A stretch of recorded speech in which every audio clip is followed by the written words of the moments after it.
With any new therapy that you introduce, there are people, they are skeptic if the therapy is effective. This is the good nature of any academic environment, that the people out there, they're more skeptical than others, which makes a healthy mix of curiosity and researchers trying to find an answer to a question. Because the group of children that we're talking about have trouble with their breathing, it's confronting, it's scary for parents, and it's scary for us too. I think that's where the initial scepticism about high flow was, because it wasn't well known and it was so different to what we were doing before. One of the neonatal nurses approached me and showed me the high flow device they used in NICU.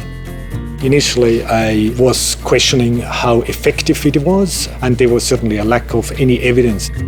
So there was a need for us to look into further research and quality and efficiency of the treatment.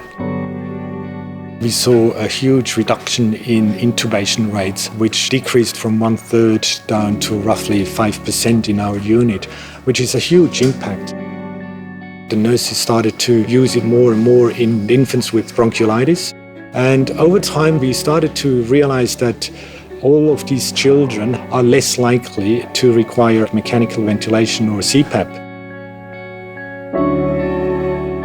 I've been involved in research in the use of high flow in the non-paediatric intensive care setting.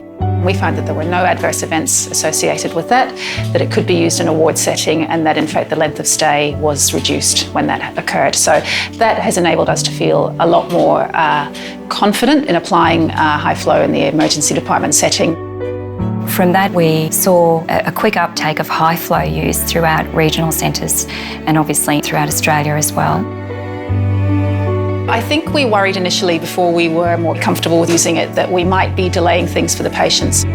We needn't have worried about any of that. When the patient comes in, looking at their physiological parameters, within an hour or an hour and a half, you often know if that patient's responded.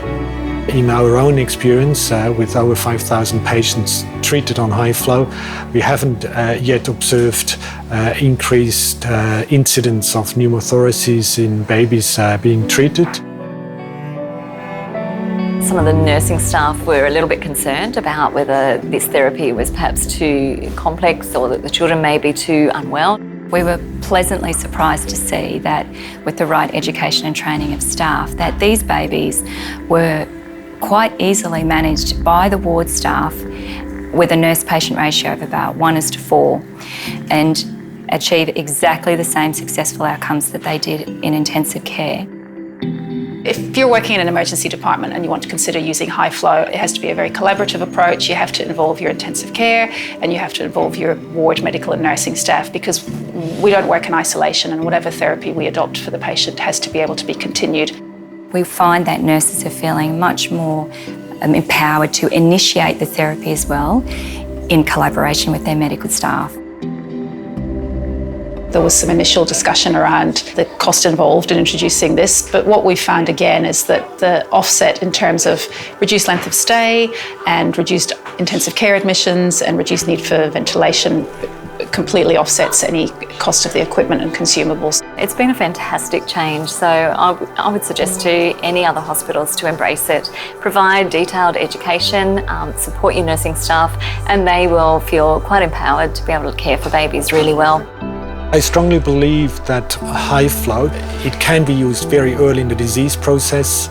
It can be used in different settings like the emergency department, the pediatric department, or in the intensive care.